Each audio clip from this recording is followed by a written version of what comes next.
नमस्कार मित्रांनो, कमळी ह्या मालिकेच्या 26 ऑगस्ट भागामध्ये आपण बघणार आहोत. राजन त्याच्या बाबाला म्हणतो, आई सतत थोरल्या नातीबद्दल बोलत असते आणि मी टाळत राहतो.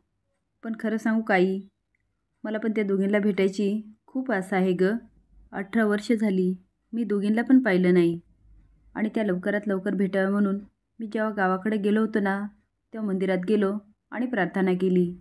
मला असं वाटतं माझी गौरी कधी भेटेल आणि मी माझ्या मुलीला कधी घट्ट मिठी मारेल.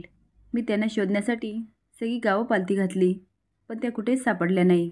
दारात उभा राहून कमळी हे सगळं ऐकत असते आणि मनात म्हणते, माझे बाबा पण आमची अशीच आठवण काढत असतील का? ते आता देवाला प्रार्थना करते, देवा यांची मुलगी लवकरात लवकर मिळू दे. तेवढ्यात राजन बघतो आणि म्हणतो, कमळी तिथे काय करतेस? अगं आते ना. अगं आम्ही असंच बोलत होतो. अन्नपूर्णा म्हणते, ये कमळी आतमध्ये. कमळी म्हणते, आजोबा मी तुमच्यासाठी काय आणलं माहिती आहे का? सदानंद कौतुकाने बघायला लागतो. ती म्हणते, आमच्या गावाकडून आयुर्वेदिक तेल आणलं. ह्या तेलाने तुमच्या पायाची मालिश केली ना, तुम्ही लगेच उभा राहाल. एक काम करतो, मी तुमच्या पायाची मालिश करून देतो, मग बघा कशी चालायला लागाल.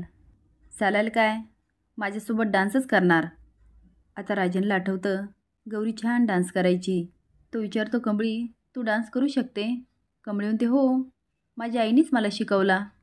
राजन मनात म्हणतो, माझ्या गौरीला पण खूप डान्स आवडायचा. अन्नपूर्णा कौतुकाने स्माईल करत असते. आता कमळी आईबद्दल सगळं काही सांगत असते आणि राजनला आठवतं की गौरी पण अशीच होती. तो आता कमळीकडे बघतो आणि त्याला असं वाटतं आपलं काहीतरी नातं आहे आणि तो काही न बोलताच उठून जातो.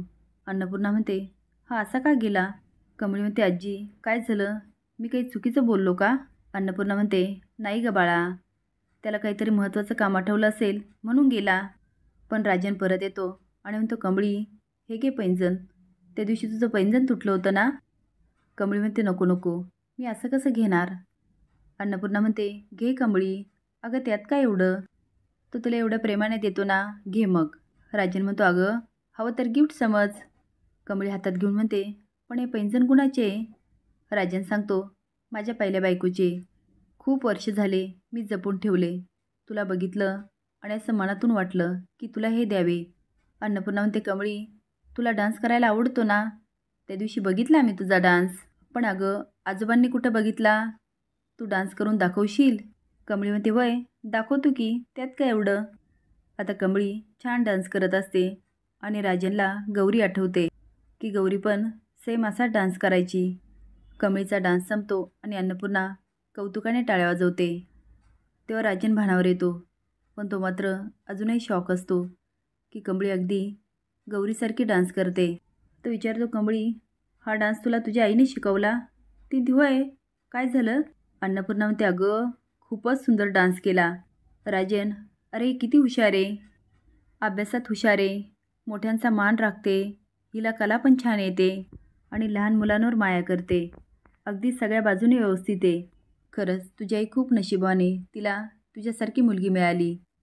कमळी म्हणते, आजी नशिबान तर मी आहे. तू माझ्या आईला भेटाल ना, तेव्हा तुम्हासनी कळल, ती लय भारी आहे. अन्नपूर्णा हसून म्हणते, हो का? पण राजनला मात्र काहीतरी वाटतं आणि तो निघून जातो. राजनचं हे वागणं बघून कमळी गोंधळते आणि म्हणते, मला बघून यासने काही आठवते का? इकडे गौरी कमळीचा फोटो बघत असते. तिला तिची खूप आठवण येते. ती म्हणते, माझी कमळी कशी असेल? तेवढ्यात बंड्या येतो आणि गौरी म्हणते, बंड्या तू कमळीसनी भेटला, कशी आहे ती? माझी आठवण काढली का? माझ्याबद्दल विचारलं का? बंड्या म्हणतो, अगं सरू काकी, एवढी तुला आठवण येते तर यायचं ना माझ्यासोबत मुंबईला, तुझी भेट झाली असती. गौरी म्हणते, नाही रे बंड्या, माझी कमळी जशी माझ्यापासून लांब राहू शकते तशी मी पण तिच्यापासून लांब राहू शकते. अरे मी तिला पाहिलं असतं ना, मी तिच्याशिवाय राहूच शकले नसते आणि मग मी तिला गावाकडे घेऊन आले असते आणि मी आबांना वचन दिलंय ते मला तोडायचं नाही. आता कमळीने फक्त तिचं शिक्षण पूर्ण करावं, बाकी काहीच नको. बंड्या म्हणतो, काकी अजिबात टेन्शन घेऊ नका. तुम्हाला माहिती आहे का, कमळी निंगी तिथे खूप मन लावून अभ्यास करतात आणि तुम्हाला माहिती आहे का, ते ऋषी सर त्यांची लई काळजी घेतात. आता दोघंजणं बरंच काही बोलतात. नयनतारा म्हणते, रोहित तू काय म्हणालास? हा फोटो आधी आपल्याला ऋषीला दाखवायला हवा का? तुला काय वाटतं? तो आपल्या विरोधात जाईल. हे बोलत असताना राधिका तिथे येते. रोहित म्हणतो, तसं नाही आई, पण ऋषीचं ओपिनियन घेणं महत्त्वाचं आहे ना. नयनतारा म्हणते, मुलांना सूट दिली की काय होतं हे आपण पाहिलं आहे. आता ऋषीचं लग्न होणार आणि ह्या घरात सून येणार, ती फक्त माझ्या पसंतीची. राधिका ऋषीची वाटच बघत असते. तिला वाटत असतं ऋषी येईल आणि याबद्दल मी त्याला पहिले कल्पना देईल. तेवढ्यात ऋषी होतो आणि नयनतारा म्हणते, ऋषी हे बघ, तुझ्यासाठी मुली बघितल्या, सुंदर, आपल्या स्टेटसच्या. बघ ह्यामधली कुठली मुलगी छान आहे. ऋषी म्हणतो, आई हे काय काढलं आत्ताच. नयनतारा म्हणते, का, तुझं लग्नाचं वय नाही झालं. हे बघ, हे मुलींचे फोटो, आणि आत्ताच काही सांगावं असं काही नाही. तू आरामात बघ आणि आरामात सांग. कमळी मालिश करत असते. राजन आणि अन्नपूर्णा लांबून बघत असतात. अन्नपूर्णा म्हणते, राजन काय झालं. तो म्हणतो, आई आत्तापर्यंत तू मोठ्या नातीची आठवण करायची. आत्या आणि रागिणीमुळे मी काहीच बोललो नाही, पण या कमळीला जेव्हा जेव्हा बघतो ना तेव्हा असं वाटतं ही माझी मोठी मुलगी आहे.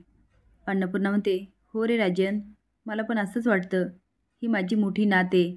कमळी म्हणते, आजोबा झाली तुमची मालिश, आता बघा तुम्हाला कसं बरं वाटतं. बरं येतो बरं का आजोबा. आता ती नमस्कार करते आणि सगळेच बाहेर येतात. तर निंगी अनिकाच्या मैत्रिणीची मालिश करत असते. मालिश म्हणण्याच्या ऐवजी ती बुक्कीने मारत असते. अन्नपूर्णा म्हणते, वा कमळी, तू आणि तुझी मैत्रीण खरंच कमाल आहे. तू आतमध्ये आजोबांची मालिश करते आणि इथे हे सगळं अनिका आणि कामिनी लांब उभं राहून बघत असतात. अनिका म्हणते, बघितलं नानी आजी, ही माझी आजी आहे आणि कौतुक कुणाचं करते, त्या कमळी टंबळीचं. कधी कधी मला असं वाटतं ही गावच्या फिची नाते आणि मी बाहेरची. ते आता कमळीकडं रागारागा बघत असते. अनिकाच्या मैत्रिणी म्हणतात, आमची पाठ खूप दुखते, आता काय करायचं. निंगी म्हणते, काहीच नाही, गरम पाण्याची बादली घ्यायची आणि अंगावर टाकायची, तुमचं दुखणं कुठल्या कुठं पळून जाईल. कमळी म्हणते, निंगे चल की गा आता.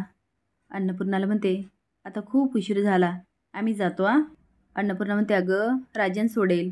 कमळी म्हणते, नको आजी, आमची आहे की सायकल. ती कमळी, एवढ्या रात्री तुम्ही सायकलवरून जाणार. कमळी म्हणते, त्याला काय होतंय, जातो आम्ही. अन्नपूर्णा म्हणते, अजिबात नाही, तुम्हाला राजन सोडेल आणि सायकलीची काळजी करू नको, ती तुझ्या हॉस्टेलवर मी पाठवते, मग तर झालं. निंगी म्हणते, होय होय, चल की ग कमळे. ते आता अन्नपूर्णाचा निरोप घेतात आणि निघून जातात. कामिनी म्हणते, बघितलं सानिका, ह्या सायकलवरून आल्या आणि जातात इसी कारने. आता मी पण बघते हे पवित्र प्रेमाचं नातं किती दिवस टिकतंय. ऋषी त्याच्या बाबांकडे जातो. ते गाणं ऐकत असतात. तो मागे फिरायला लागतो. सतीश म्हणतो, काय रे ऋषी, काहीतरी बोलायला आला होता ना, मग का चाललास. ऋषी आता बाबांना त्यांच्या ट्रीपबद्दल विचारतो. बाबा म्हणतात, अरे तू हे बोलायला आलास का. तर म्हणतो, बाबा प्लीज आईला सांगा ना, मला नाही करायचं लग्न. बाबा म्हणतात, हे बघ, यामध्ये मी काहीच करू शकत नाही. ते आता ऋषीला बरंच काही समजावतात आणि म्हणतात, अरे तिला भीती वाटते, तू राधिकासारखी एखादी मुलगी घरात आणशील की काय. ऋषी म्हणतो, पण राधिका वहिनी किती चांगली आहे. तो म्हणतो, आहे, पण तिला मात्र आता तिच्या स्टेटसची सून हवी आहे. आणि बघ ना, रोहन आणि राधिकाला ती किती ताब्यात पकडते आणि तुला किती सूट देते. आणि तुझी बायको कशी असावी, तिने किती स्वप्न बघितले. आता या स्वप्नांपासून एका आईला मी कसं अडवणार. त्यामुळे सॉरी, मी तुझी काहीही मदत करू शकत नाही. इकडे अनिकाची मात्र खूप तणफण चालू असते. ती गावंढळ गावछाप सारखी जिंकते आणि मी हारते. मला तर असं वाटतं मी तिचं काहीच करू शकत नाही. मला खूप म्हणजे खूप राग येतोय. कामिनी म्हणते, अनिका शांत हो. हे बघ, अशा छोट्या छोट्या लढाया हरल्या तर काही फरक पडत नाही. आता तुला महाभारतासाठी तयार व्हायचे आणि ते तुला जिंकायचे. त्यासाठी छोट्या छोट्या लढाया हराव्या लागतात. अनिका म्हणते, नानी आजी तू काय बोलतेस ना, मला काहीच कळत नाही. म्हणजे मी त्या गावछापला सोडून देऊ. कामिनी म्हणते, असं अजिबात नाही, पण एक दिवस तुझी वेळ नक्कीच येणार आणि तोपर्यंत तू वाट बघ. पुढील अपडेट जाण्यासाठी लाईक आणि सबस्क्राईब करा. धन्यवाद.